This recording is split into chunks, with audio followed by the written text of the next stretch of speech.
Chris Green is back today. Very excited to have you, sir. I forget that. Anthony, I like having you as a guest more. I am glad to be here, Glenn. It's always good to be here.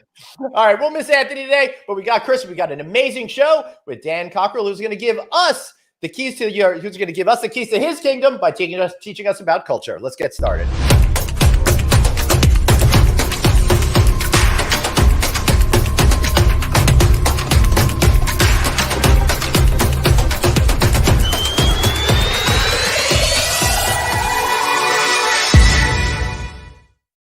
As Matthew McConaughey would say, all right.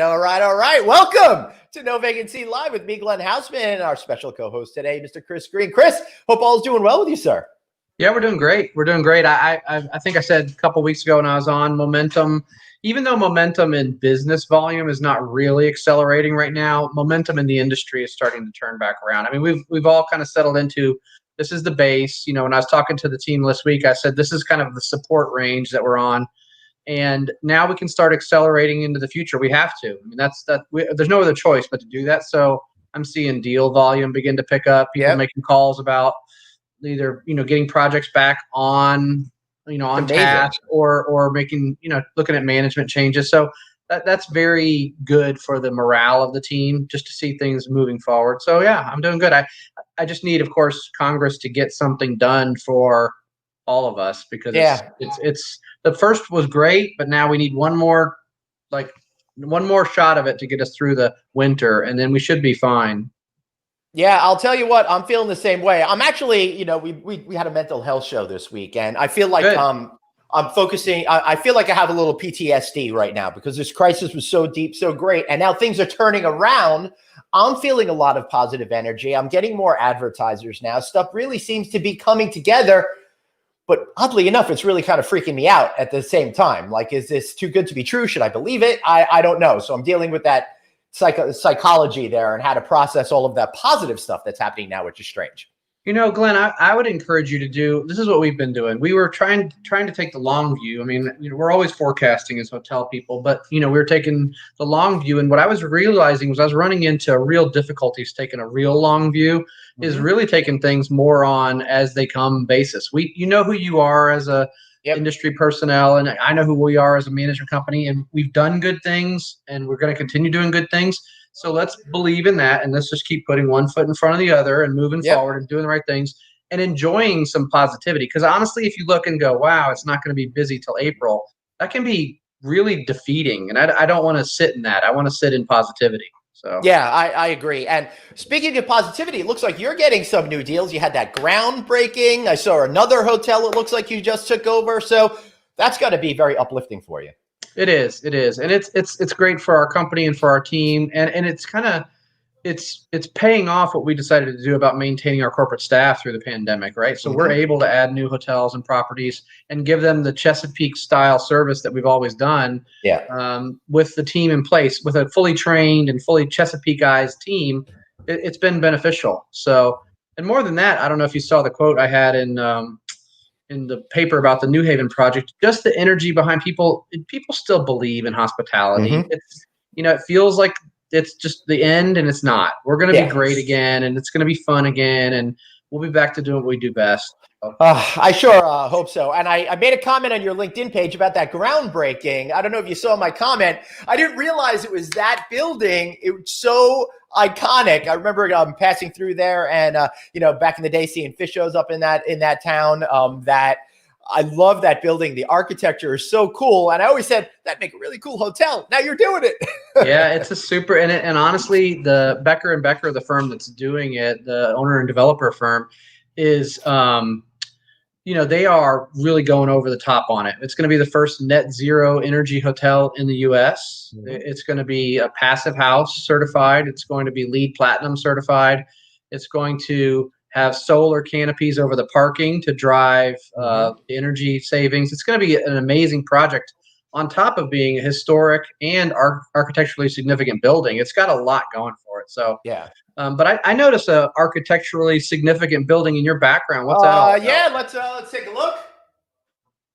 It's a good old magic thing at Disney. That's because of our next guest. Really cut his teeth at the Walt Disney Company. We're going to talk a little bit about leadership. You might remember Dan Cockerell was on our show earlier this summer, and he mentioned the book, How's the Culture in Your Kingdom, would be coming out. It came out in August. It's available now at Amazon, and of course, anywhere that you can get a book. I highly recommend it. We're going to be talking to him in just a second. So I'm excited to hear what he has to say today. I am too. I'm interested on his opinion on how you maintain culture, even when you've got the demands of financial targets and shareholder value, and then where he puts those pieces together. So I'm really interested in hearing that. That's true. Yeah, and he's got some good stories in the book about what he went through during the economic recession, the Great Recession in 2009. So let's bring on Dan right now and get into this great conversation about how's the culture in your kingdom.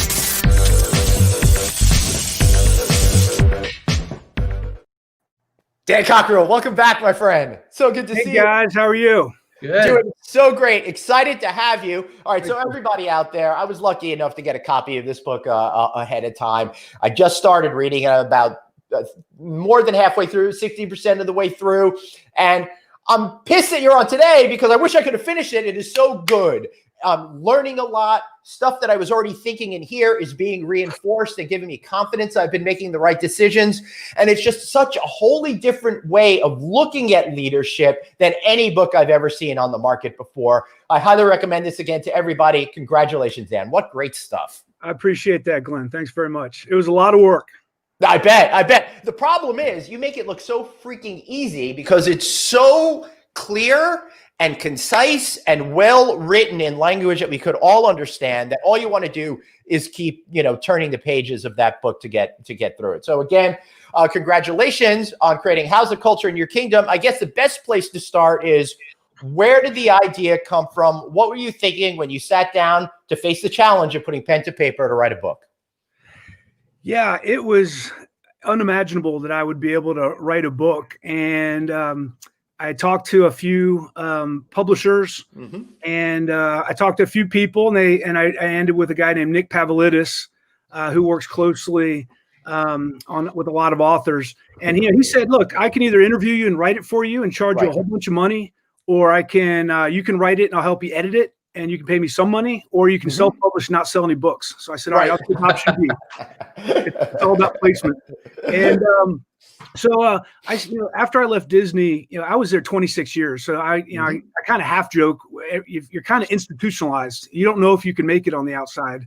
But my wife and I discussed it for a full year before we left and decided our kids are grown up, they're out of the house, and let's go on our next adventure. And so I put my resignation in and left. And after I left, I asked myself, okay, what do I know? Like, do I actually know anything that anyone wants to know about? And I think when you're in a culture like Disney, it's kind of like other really high performance cultures, the military, other places where your habits and the way you've learned to process information and handle situations is so embedded in you. You don't know if it's a differentiator or not. It's just the way you operate. It's interesting. What I'm thinking now is it's kind of funny, but the first four letters of culture are cult. And sometimes people feel that way about the Disney experience because you can get so inculcated into that point of view that you don't have those other sites of references. And Chris, I don't know if you know this, he started like in the college program. So he really saw that. I read the intro to the book and it was impressive. I mean, I think that's a true hospitality story, and it shows Dan's love for what he did and how you can, how you can progress through our industry from the early stages all the way to a senior executive. I think that's an impressive part, and I think it adds texture to what Dan is saying because he's seen leadership from all different angles, right? All different roles. Right. And I want to point out that even though Dan learned everything in 26 years at Disney, this is not a Disney book. It's a leadership book using principles based on a lot of your personal experiences and your own methodologies to find success. Yeah, it's a great point because, my wife and I work with a lot of different companies, concrete companies, accounting firms, healthcare, and a lot of them, when I go in, I say, okay, let me explain right off the bat. What we do at Disney can be applied to any business, and it really has nothing to do with resources. And I think a lot of people assume that, well, when you have billions of dollars, you can do whatever you want easily. And I wish it was that way. I wish that leadership and culture could be created just by paying more money, but it doesn't happen that way. It's how you decide to run your business, how you decide to treat your people. A lot of this is creating emotional connections with your employees and creating emotional connections with your customers. And that goes through creating the right culture. And so, people say, well, at Disney, you had all that money. I said, yeah, but when you have a lot of money, you're supposed to make a lot of money. So we had all the same financial pressures as anyone else.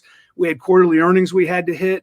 We would come up with targets like everyone else does. In the next 2 months, you have to cut 10% of your costs. And we had to jump through all the hoops that every other business does, in addition to delivering the experience for our customers. Right. So let's break this down. Why this approach to the book, Dan? Because we've seen all the leaderships and they're all very similar. To even break out of that pattern to create something wholly new, which for readers should understand, it starts with really evaluating yourself as a human being first. I've never seen anything like that in a leadership book before. Yeah, that was I've always believed that is, I grew up being an athlete, and I've listened to a lot of speeches and podcasts. Arianna Huffington is huge on sleep. She had sleep deprivation and passed out at her desk one day at the Huffington Post and cracked her head open. Really started to, and I've listened to a lot of those that, emotional intelligence and taking care of yourself. That's what athletes do. They eat right, they get the right exercise, they hydrate, they get psychologists to help them visualize success. And I just don't understand why in a professional environment where we have all the same stresses and pressures as professional athletes, why we don't approach it the same way. And for me, it's just common sense. If you take care of yourself, you are going to be in a much better position to take care of your family, to have great relationships, to be more patient, to be more thoughtful. You're going to be a better leader. So our publisher challenged us to not put that at the beginning of the book and said, people are buying a leadership management book and they're going to think they got a self-help book. And I said, well, look, and Valerie, she wrote over half the book. So I'll let you know that. That's why it's so well written. I could have done that. But, you actually met her in France, which is pretty cool. So this may not be her natural language. So it's even more impressive. Yeah, well, it shows where I am too. So, but anyway, the publisher challenged us and said, maybe you should really think about putting that at the end of the book. So maybe turn people off when they buy it and are expecting, strategy and how to create world-class customer service and all the things you'd expect in a book from a Disney executive. And we held our ground and we said, look, we really do believe in this. If you got to take care of yourself first. And a lot of people say, you tell them that and they're like, well, look, I know all this. I'm like, I know you know this, but why aren't you practicing it? And everyone's looking for the secret solution. That's why all these diets come out and everyone thinks it's the big new thing no one ever knew about. There is no magic. There is no magic. It's all about discipline and planning and prioritization. And we wanted to drive that home and make sure we made it clear for people, because that's a clear path in my mind to not just business success, for just feeling good about your life. Take care of yourself. Yep. Chris? Well, Dan's got so many salient points that I want to just tag on to, but I do think that that's very instructive to leaders. And we've talked about it a lot, but hearing what Dan says just reaffirms it in a different way that I hadn't thought about. But a lot of leaders, I believe, Dan, struggle because of that fact that they don't know themselves well enough, or they don't see where their shortcomings are, or are fearful of being transparent and real. And it doesn't create authentic leadership, which is something that's super important. So I think that's great. I wanted to ask you, because I haven't had a chance to read the book yet, but in companies, whatever the scale, why do you think there is such a disconnect in leadership on creating a great culture? When you hear companies say, we want to have a great culture, but then there's a disconnect. What do you think that breaks down? Yeah, well, first of all, it's hard to do this.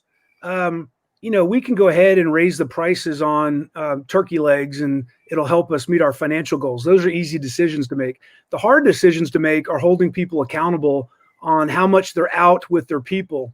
And do they hold people accountable to the expectations they've set for their performance? And are they willing to involve themselves personally in getting involved in the business?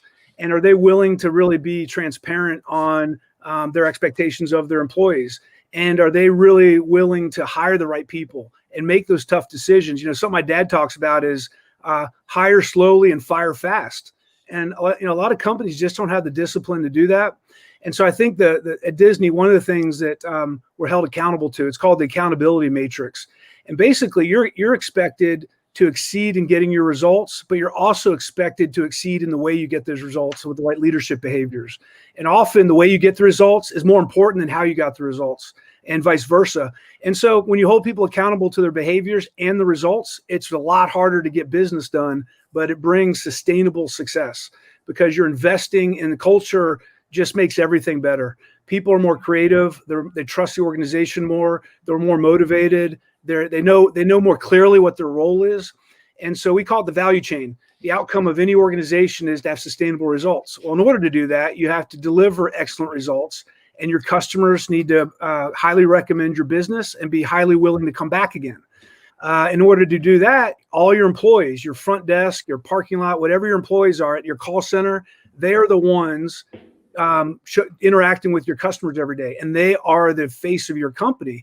And if they do it well, then the customer is going to have an excellent experience. They're going to come back, and leadership has to create the environment for them to perform in. So you start with leadership, you start with culture, you start with environment, and downstream, the outcomes of all that is financial success. But you don't start there; you end there. Right. I think that's lost on a lot of people, and I think that it just needs to be spoken out loud and driven through. Because ultimately, great companies, great culture do have great financial performance. It's just correlated. And I think people get it wrong so many times. They put financial first, or they put the target first, and then they try to fill in the pieces behind it instead of doing what you're saying is we're going to be a culture company. We're going to thrive on our culture. And then we know the output of that is financial success. Yeah. There's a concept that I use in the book, which I learned a lot. I was the executive champion for safety for the theme parks at Walt Disney World, and we did a lot around safety. And a concept that was introduced to me around safety was this concept of lagging and leading indicators. Right.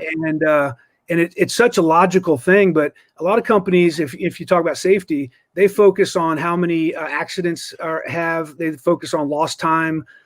They focus on all the outcomes. Great companies that have great safety cultures focus on leading indicators. How many safety meetings do you have? Do you report near miss accidents and follow up on them? Right. Is leadership actively involved in safety and making a safer place?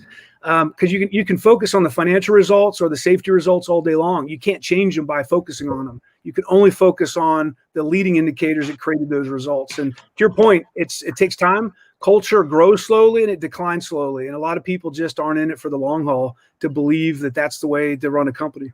And that's interesting. If something slowly erodes or slowly builds, you may not notice the change right away. So you have to really work hard to be cognizant of everything that's going on in order to prevent deleterious effects from invading the organization without you having a watchful eye. Chris, I see you nodding there.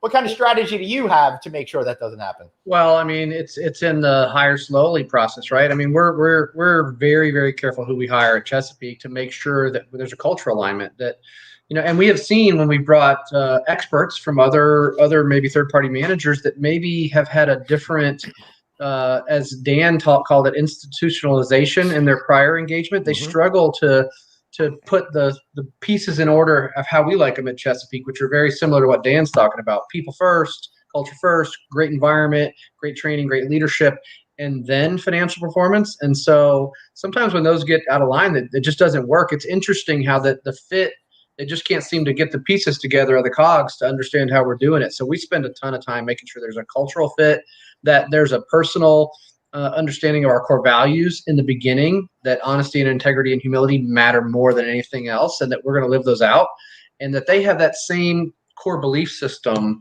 to understand why we do what we do, that we're here to serve others first and to care for them first, include our internal constituency and our guests. And once we do that, the rest really becomes just numbers on a page, and normally really good numbers. So that's it. Hire really slow and hire great people that are aligned. I can't tell you how many times I've been interested in hiring a rock star that's got this platinum resume, but the culture doesn't fit. And I've actually even done it, to be truthful, and it just doesn't work. Right. You have the best of intentions, and it doesn't work. Now, Dan, in the book, I think it was part 2, chapter 5, where you talk about selecting and retaining new talent, that usually when it got to your level, all of those people are typically weeded out. But you had one instance where you wound up hiring somebody and you realized pretty quickly that they didn't actually have the culture that you presumed that they had.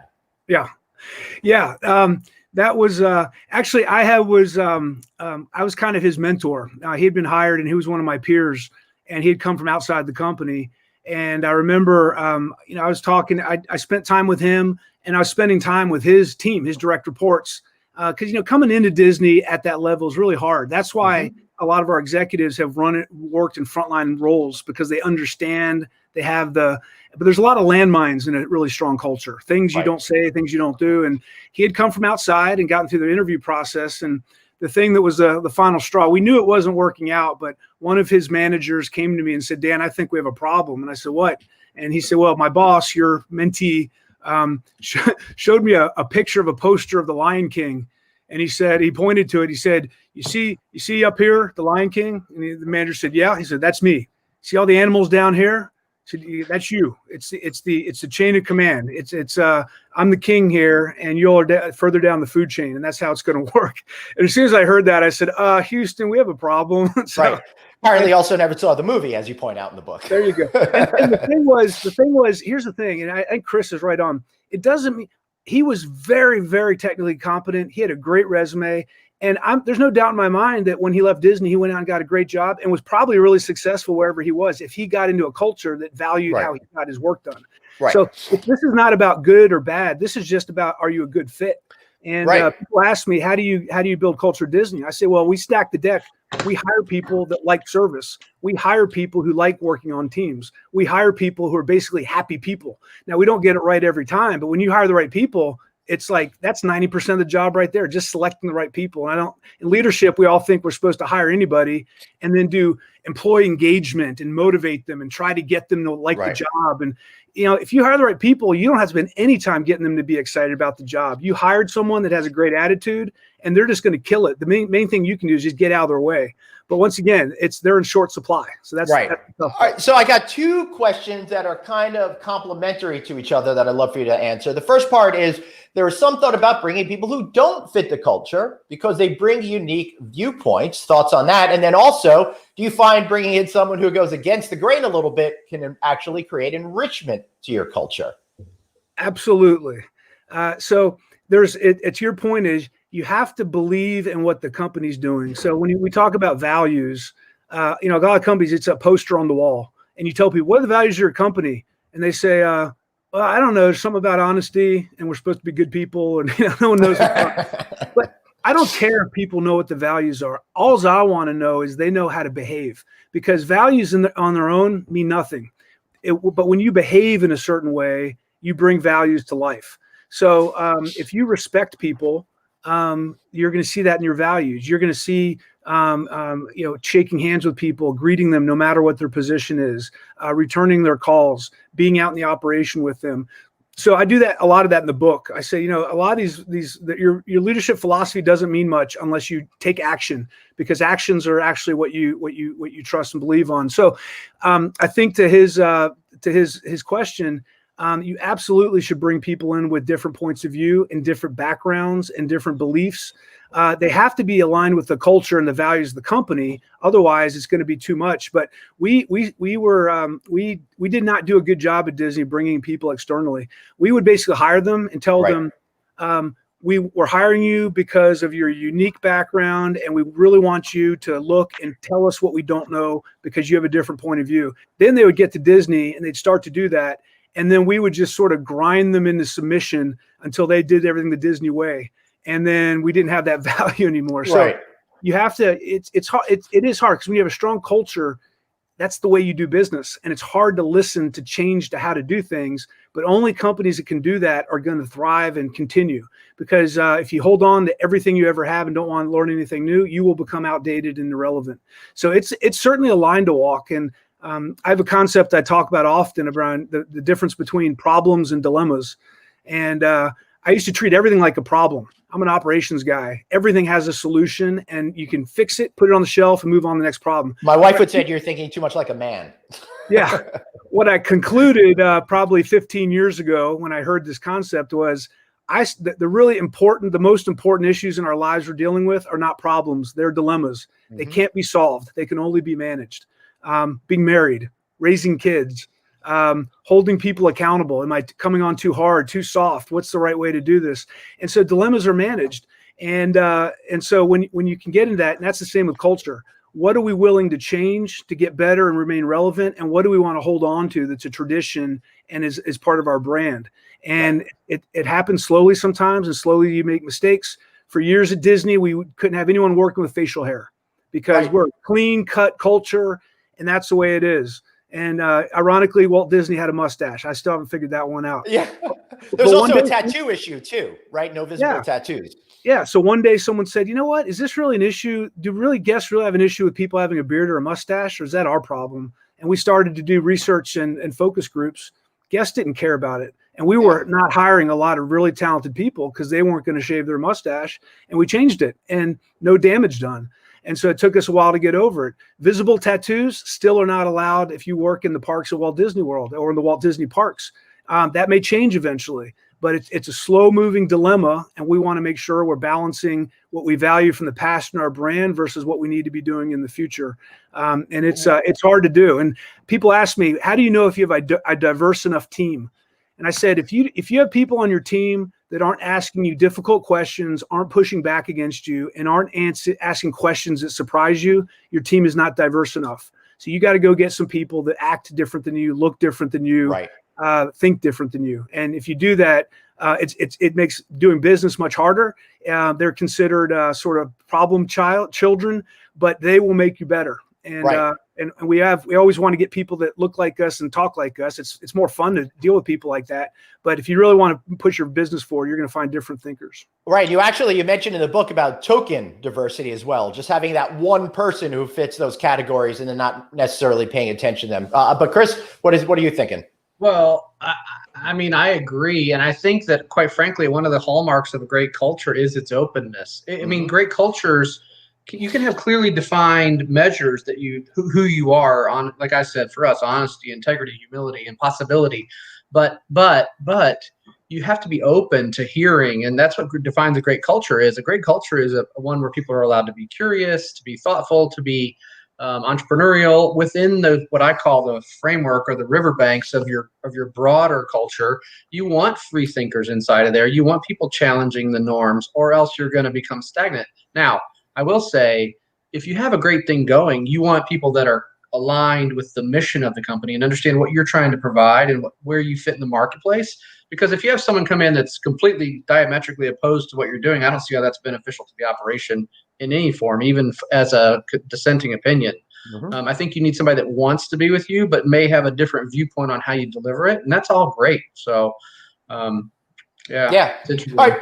So, Dan, I want everybody to know that Dan wasn't just like in charge of places like the Magic Kingdom, but he has major hotel experiences, including being general manager of the All-Star Resort. What is it? 5,746 rooms or something crazy? That's right in the ballpark. It was a lot. It was more than 100. Yeah. Oh, right. Yeah. That's pretty awesome. So we've got some people that have worked for you paying attention to today's show, which is freaking awesome. I better be telling the truth then. Joe Rothfuss says, Dan was my boss at All-Star. He slapped on the clown costume and helped us deliver luggage back when Magical Express started. That's funny because I just finished getting part of the book where you talk about that. Maybe not necessarily the word clown was in there, but you definitely talked about that. And another story, and this is all going to come together, about how I think you were over at Epcot or Animal Kingdom, and you were talking about how you had to move cast members to a lot and make them take a tram 20 minutes away, and how you felt it was important to do that too, even though you had a parking space and you could have walked 2 minutes to your desk. I think getting in there and involving yourself really has rooted you in terms of understanding what culture is and getting people to respect you. Could you maybe expand on that? Yeah. So that concept, I'll tell you right there, is a very easy concept to understand. It's called role modeling. And it's if you can role model, a lot of times you are going to have humility. And if you role model, you're going to be empathetic, because people who have high self-awareness realize how powerful their role modeling is. And if you're a parent, this is exactly what you do every day. Your kids listen to what you say. They observe how you treat people. They see what you do and they copy you. And that can be good or bad depending on how you do that. And the same happens in business environments. People are watching you all the time, and they decide whether you are supporting what you're talking about or you're hypocritical. And there's a lot of hypocritical things in the world today.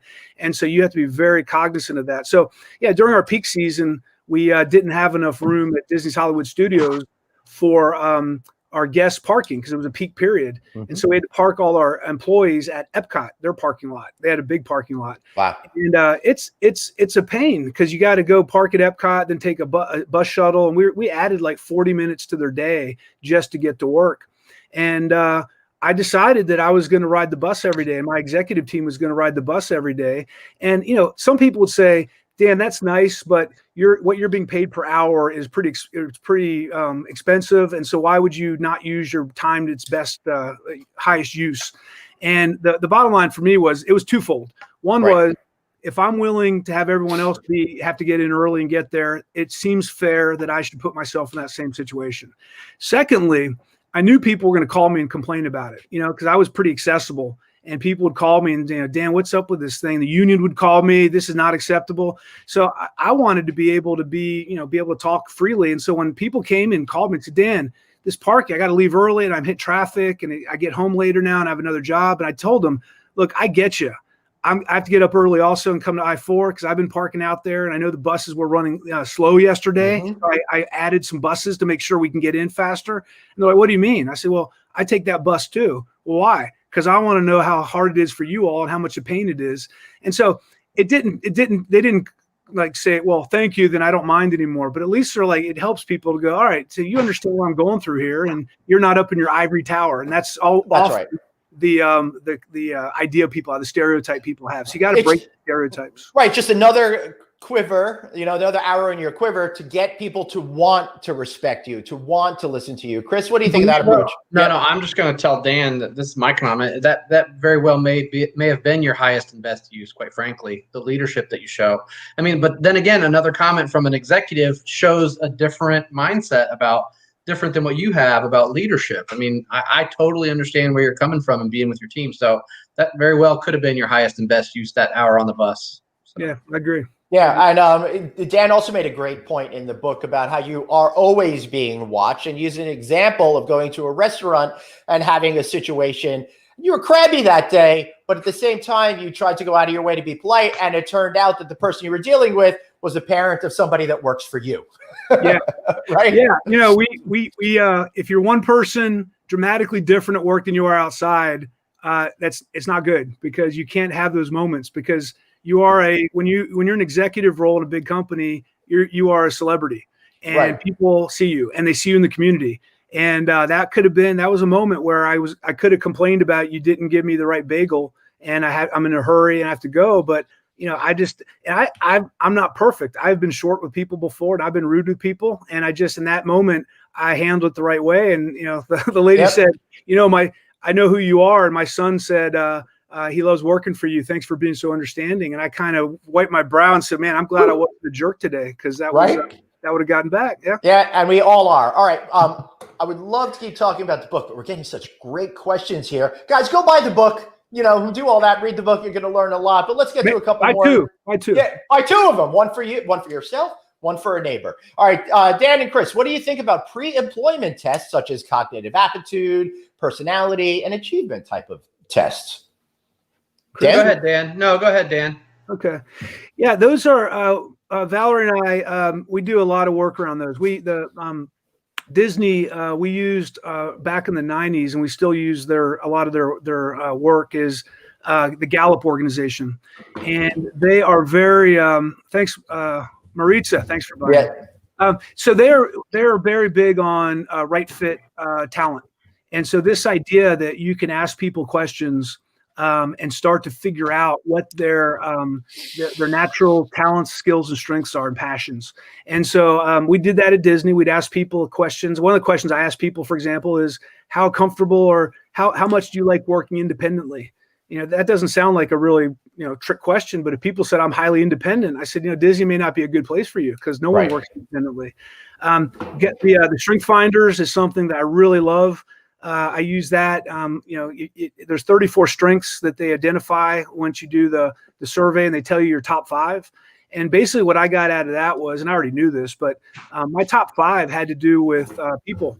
So I realized if I'm going to do my job well, I got to be with people as often as possible. I'm more energetic when I'm with people. I'm more creative. I'm more inspirational. I get more done. And so I use that as a benchmark for my calendar. And I minimized the amount of time I was by myself when I was at Disney. And I would do my emails at Starbucks or other places. But when I was at the park, my goal was to be in my office as least as possible, because I knew I was going to be much more effective being outside of there. So I would highly recommend Myers-Briggs. There's, you can go, there's a bunch of different ones, but these are all tools to identify self-awareness and help you identify what others thrive in. And if you can treat people individually, understand what their strengths are, and play to their strengths, they perform at a higher level and you just get more out of them. Right. Chris, how do you see it? Yeah, no, I'm a big fan of the studies and the cognitive tests. And I mean, I look a lot at emotional intelligence, quite frankly, because in hospitality, the ability to empathize, read a situation, understand what other people are going through facial gestures or how they're communicating is extremely valuable. So we place a high focus on those type of pre-employment tests. I think they're very valuable, and they've bared the fruit of some really great hires. And quite frankly, when we've gone against them, we've seen poor results. So we're pretty committed to them now. Right. That's interesting. All right, Mike, we're going to get to your question in just a second. But Colleen says, has anyone suggested that some of this could be discriminatory? And I would put it in from the point of view, such as they say SATs might be designed for specific community of people than other communities of people. Is this a possibility in some of these tests that you guys see out there? So what I'll address that. So there's a book, another book I'll recommend that Valerie and I really used a lot since we've left Disney. It's called Motivation-Based Interviewing. And it's written by Carol Quinn, who is someone we work with. And she basically identified 3 things. And she's come up with a whole approach of how to create interview questions. She said, when you hire people, you should ask questions about skill, passion, and attitude. And she has an approach to that. At Disney, we usually don't worry about skill because there's a good chance you've never worked at Pirates of the Caribbean. So we're not going to find people who've done that before. So we're going to train you on the skills. We don't care if you have prior experience for most of the jobs we hire for. Passion, why do you want to work here? What's your motivation for that? We want to understand that. But attitude by far is the most important thing we look for. And people who have the right attitude overcome obstacles, they overcome barriers, they're internally motivated, intrinsically motivated. They will do a great job whether you pay them or not, whether you motivate them or not, because they just have this approach to life and work. And that's the people we like to have. That has nothing to do with anything from my standpoint around race, ethnicity, or anything else. Your attitude is your attitude. And if you have the right attitude, right, we're going to hire you, period. And so that's kind of where I come at it from. Yeah, Chris? No, I mean, I agree with everything he's saying. You have got to be, certain that what your cognitive tests are point to what you're trying to do for that role, and be very clear about it. And in that case, I just don't see them. I'm sure these massive testing agencies, I'd have to do some research on what they've found, but I think that the testing that we're looking at and the way where these questions go are more to the person, not necessarily to cultural norms or anything. So, but that's a great question. I'm actually gonna have to research it some more to see what they've said, what Myers-Briggs and them have said about that, the potential for discriminatory results based on different cultures. I'd have to really look into that. Dan, I don't know if you know anything about that. Well, I don't, but I have 2 more comments because I'll say I guess what I'll say is, do we get caught up sometimes in not hiring the right person because of their backgrounds or what they look like and stuff? And obviously that happens all the time. That's real. It's illegal, but it happens. So one thing I'll tell you, if you want to interview for the Walt Disney Company now, you have to go online and take an assessment. And basically it's going to ask you about your personality and how you think about people and how you think about service. And you can't game it because it's not really straightforward. But basically if you score on that without anyone even seeing you, you're invited to an interview. So I think on one hand, it gets rid of maybe people's personal biases by putting technology in place and not screening. It's only screening on what you put in and based on the questions you ask, which are about your abilities and your attitude towards a job. Now, we've come a long way at Disney and we have a long way to go. But I remember being in meetings where we would be hiring for like housekeeping managers. And afterwards we'd talk about the candidates and we'd say, you know what, that candidate, they really know the job. They used to be a housekeeper. but their English wasn't really perfect, and they really made some mistakes. And one day someone said, guys, wait a second, because we'd been talking about this for a long time. They said, wait a second. First of all, did we all understand what they said? Yes. And you know who they're going to be talking to for 99% of their day? People who speak their language, whether it's Haitian Creole or Spanish. So are you really concerned that their accent is really strong? Because they're not even going to be talking to guests a lot. And then I was able to come in and go, hey, and by the way, I was the guy with a funny accent, Yes. 5 years working in France. And I hope they didn't discriminate against me because I just didn't always have the right word or made grammatical mistakes. I knew what I was doing. I just had to learn a language that wasn't mine. So there's absolutely biases that happen and have to be overcome. I do a podcast called Come Rain or Shine. And yesterday I actually interviewed Reggie Williams, who used to work at Disney. He was the all-pro linebacker for the Bengals many years. And we got into this. And if you want to listen to that, we had some great conversation around it because I think we're all guilty of it. We all have biases. It's a natural thing, and it's not bad to have them, but it's bad to not try to become aware of them and overcome them. So I'll expand the conversation more there. I think. Dan, give another quick plug for your podcast so people could go ahead. Yeah, it's called Come Rain or Shine, and we've done about 108 episodes now. Wow. In the past couple of years. We haven't missed a week since May. I can't believe it's been that long. I feel like you just got that started. That's crazy. Feels like it. Wow. All right. So I would like to just throw up this comment real quick. The book was great. I was so glad to have read it. Dan and his father, Lee, are a wealth of insight.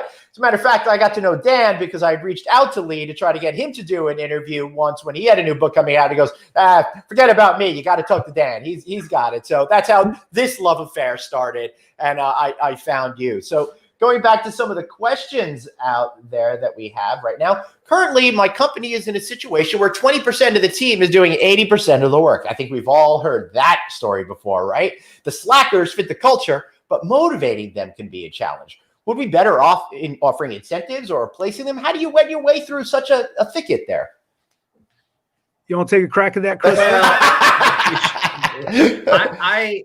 Mike, I don't know what your role is there, but I feel strongly that organizations, Dan mentioned it earlier, that if there's people that aren't cutting it, they shouldn't be in the organization. They need to be the performer, get out. And a lot of times weakness in performance is because the guardrails for the company haven't been set and held firmly with great accountability and strong leadership. Being a great and culture fit leader does not mean you are weak or soft. What it means is that you're willing to set the boundaries, set expectations, and hold people accountable. And the minute that you don't, and people who are slackers start slacking, they'll realize they can get away with it, and it hurts. It's like a cancer to your organization. That's one of the toughest things in leadership, is not just setting expectations, but holding people accountable to them. Even if you like them, even if you have a great personality fit, they've got to do the role, or else it hurts the rest of your business. Right. Dan, do you want to add to that? Yep. And once again, there's no magical solution to this.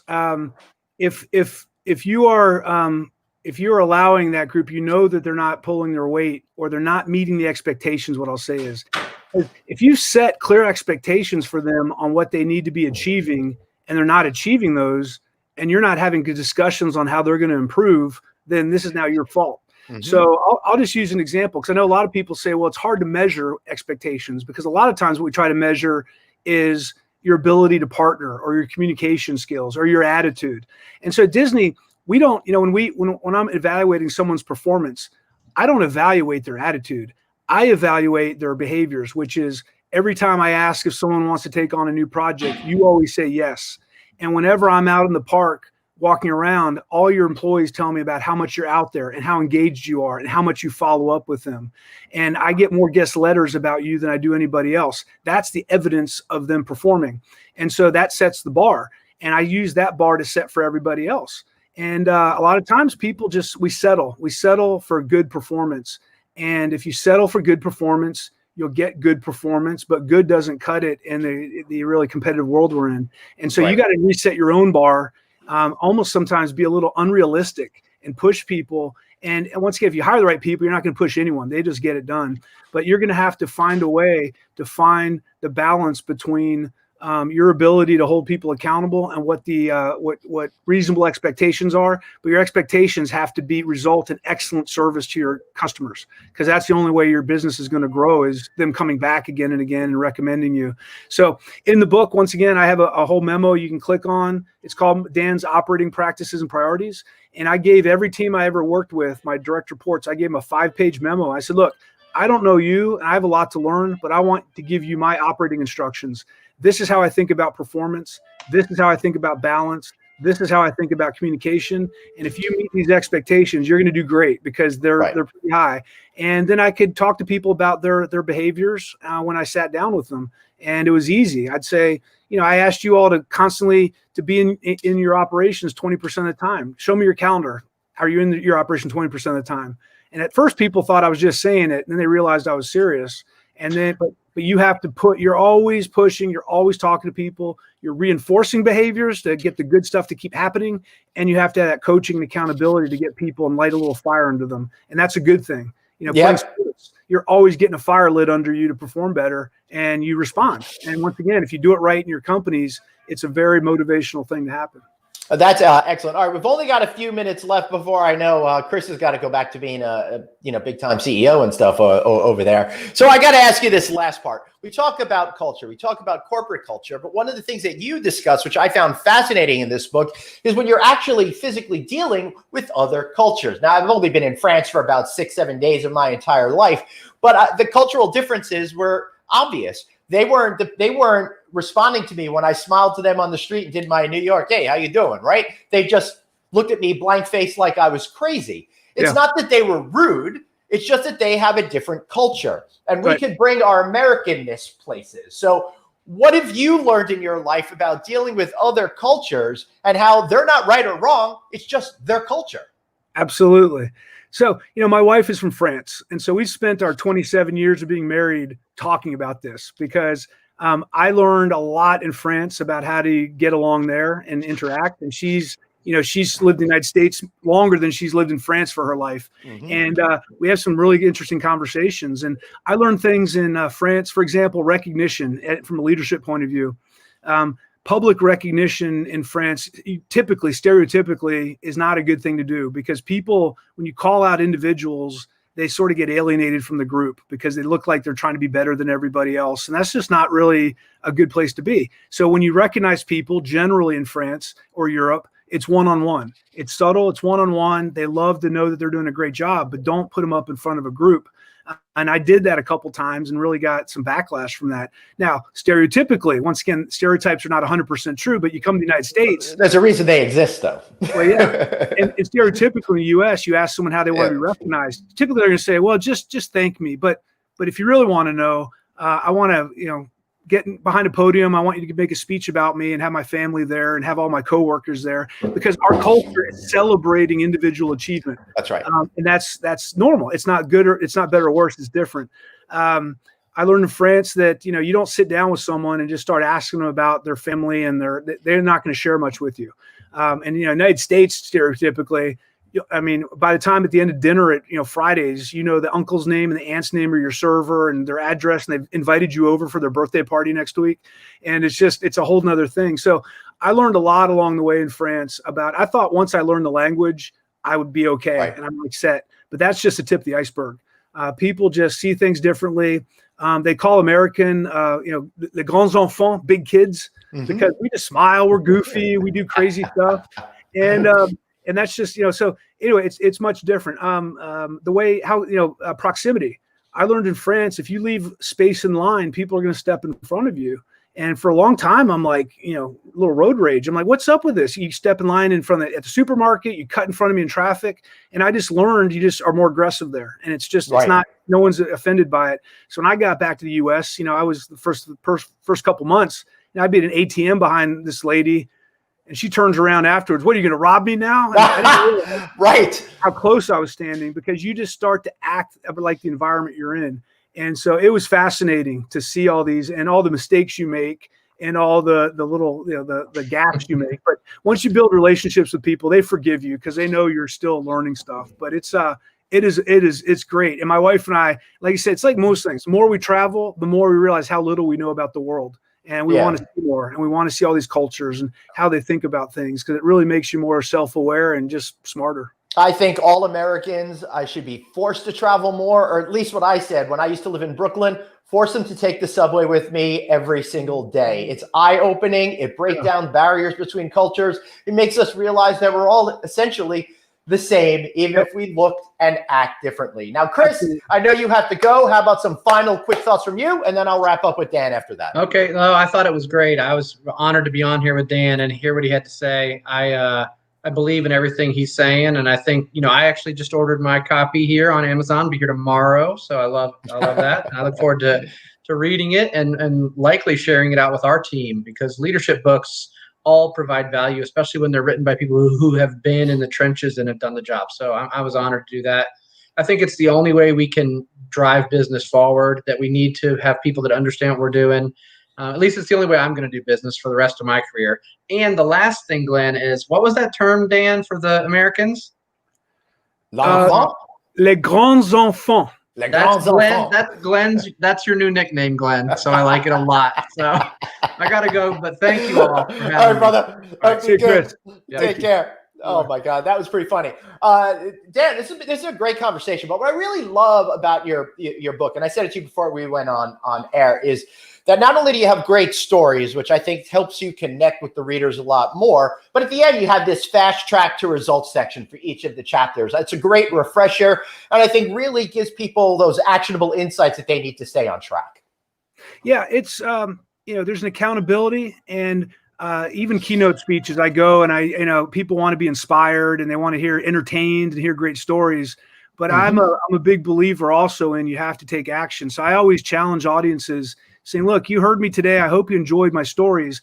All I'm asking you to do is do something different tomorrow that you weren't planning on doing today. Make one small improvement, create one new behavior or one new habit that's going to make you better. And if you can do that every day, you're going to have a great life. Right. Now, improvements. Now, I don't want to give away the entire book. I want you all to go out there and buy a copy and read it for yourselves, because it's super, super interesting. But Dan, I also love the part where you talk about how you have to talk to each person differently, depending on what your relationship is, depending on the nuances between if they're above you or below you in the pecking order and stuff like that. I thought that was really fascinating, and some of the lessons learned were really important coming out of that too. But again, don't give away too much, but maybe just give us a quick pearl of wisdom on that. Yeah, it's what I've learned over time is you got to treat people individually. It's something our guests have told us at Disney. There's 4 things they've told us. If you can do these 4 things well, we will come back again and again. We will have an excellent experience. Treat me as an individual, make me feel special, respect me, and be knowledgeable. If you do those 4 things, you're making an emotional connection. Our employees wanted the same thing. Treat me as an individual, make me feel special, respect me, and make me knowledgeable so I can do my job well.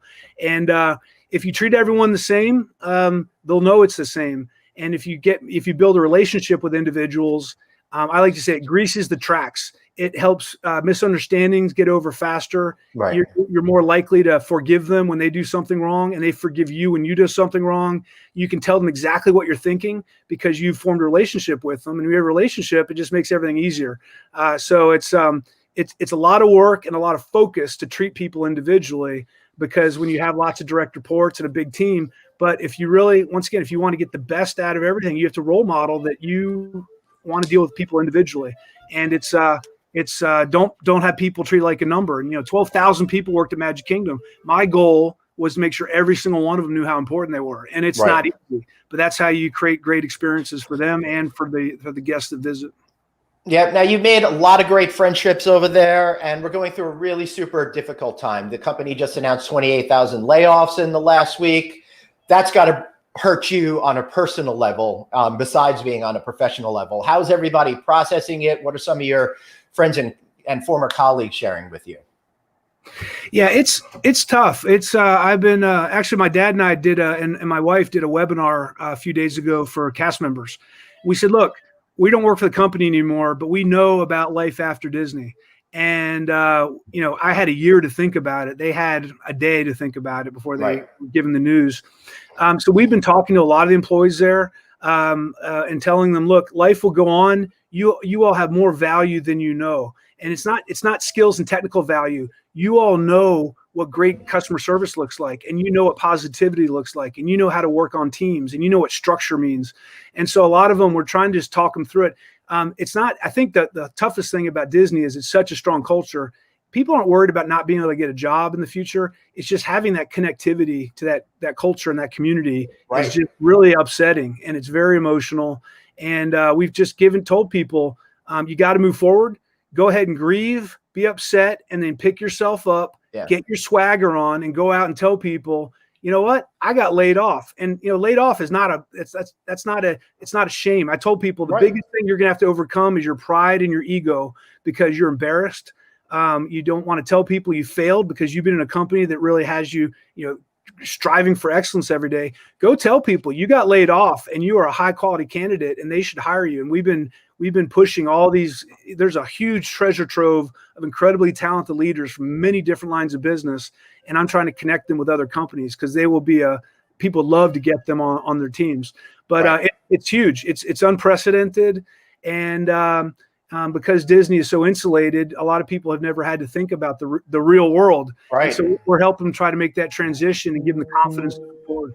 And my heart goes out to all of those people and to everybody in the hospitality industry who's lost their job. And one of the biggest issues that I think we all face is, now I'll say the stereotype. I think this appeals more to men than women, but men, I think, more frequently identify their self-worth with the job that they have and the job that they're doing. So it could be real psychological trauma to lose a job, in particular, if it is your fault or isn't your fault, right? Yep. That was one of the biggest things I had to overcome leaving Disney. And my wife asked me that. She said, are you sure that you and I can open a company together? Because right now you get a lot of praise and people, I mean, you're a big deal. And are you? Yeah. And my dad taught me years ago, he said, Dan, it is fun and it's great, but it's not you. That you're in a position where you're going to get that no matter how you do, whether people think about that or not. So he always said, work, careers come and go. Your family's the only one over time. Hopefully you can count on to be there at the very end, friends and family. And so I had to make that psychological break and know that, okay, I know what I value in my life. And a lot of it was Disney. I couldn't do what I'm doing today if I hadn't been there. And I appreciate the time there, but the world's a big place, and there's a lot of people, there's a lot of creativity out there, and there's so many opportunities today. And I love what you and Chris were talking about before I got on was have a positive mindset. And for people who are cynical or practical, they think that's pretty naive. For people to have a positive mindset, how can you have a positive mindset? The economy shut down, the COVID's going on, the politics are out of control, and people with a growth mindset say, you know what? I'm just going to keep moving forward. I have no other choice. I can curl up on my couch and worry and wait till it goes away, or I can stand up and go, let me figure it out. And during the quarantine, we created a college course that we're selling now. I did free mastermind sessions every day. Awesome. And you just create your own opportunities and more doors will open. And where you go. Yep. And Dan, we talk a lot about this on this show, is allowing life to happen to you, or are you going to be the one in control of your life? And this whole show that Anthony and I put together in Depths of This Crisis, I think is very symbolic to me about what we can do if we don't just let life happen to us. Now we're coming out on the other end and we're feeling a lot of love. But the other thing that I've seen a lot in my career are those people that have thought that they were the job. And, they really did wake up to that rude awakening that it was the job that people thought was really sexy and not the individual. So for everybody out there, please don't think you are your job. You're not. And if you're gonna wake up to that rude awakening that we've all been through when you lose that position. So Dan, we're just about at the end of our hour. I feel like I could talk to you for hours and hours and hours. Such a great topic. Anything else that you want to share before we wrap up, sir? Well, I'll just add the last one, this idea of how you react to things. My wife flew to France yesterday to go stay with her mom and her family for 6 weeks because she got kind of homesick. My mother-in-law is 88 years old and is a powerhouse. And, she was 12 years old at the end of World War II when the Americans rolled into the south of France and liberated it.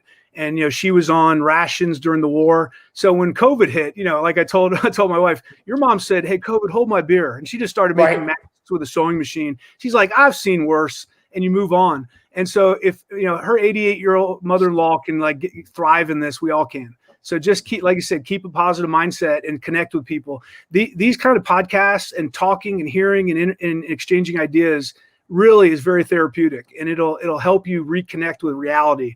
We have a lot of things we call anticipatory stress.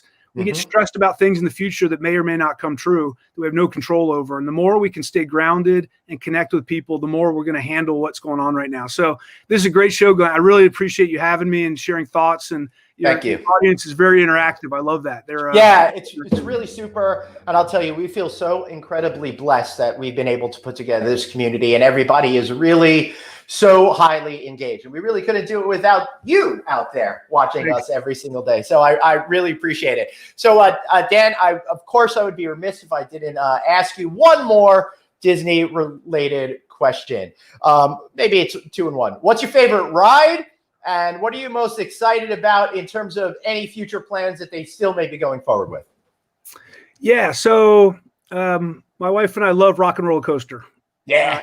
Aerosmith, acceleration into the dark tunnel, 360, upside down 3 times, rock and roll. So it's a great ride, very smooth. And I'll tell you, Disney is going to, this layoff and this reorg, they're going to come out of this with I guarantee right now, they're Imagineers figuring out how they're going to operate in the new world. And it's not going to be just how you tweak theme parks. It's going to be brand new concepts, immersive places. Yep. This is such as the new Star Wars Cruiser, Galaxy Cruiser Hotel. Yeah, those kind of experiences are going to keep being created. Walt Disney started out, 1955, and he wanted an immersive environment where people could escape reality and enjoy their time together. And that's still what Disney's doing. And that's the root of people's psyche and emotions, is to have experiences together. And that's why I think the company has continued to be so successful and will continue to be. They're going to go through tough times just like everyone else. But the creativity during these times, the company actually gets better. The creativity gets better when you're put under these kind of circumstances, and keep an eye on it. And I will mention also CockerellConsulting.com. If you want to talk more, if you want to sign up for my article of the week, if you want to know what's going on with us, our podcast, with all that, CockerellConsulting.com. My wife built that website. It's perfect because she has a high attention to detail. So check it out. Beautiful. Read the book. Don't forget to read the book. How's the culture in your kingdom? Such a great story. All right, I got to ask you one more question. Bob Chapek became CEO of the Disney company at the most amazing time in history, and then everything changed like days later, right? Like literally days later. Yeah. How does a leader like that, thrust into that position, create their company? Because it has to be their vision, even though Bob Iger is still chairman of the board, while resting to the ground the biggest crisis of your career. Yeah, you don't do it alone. Bob Iger didn't leave, and I guarantee you, Bob Chapek is communicating with the board. I'm sure constantly. I'm sure Bob Iger is right next to him. Bob Iger is a little bit out of the spotlight because you can't have two CEOs in the spotlight.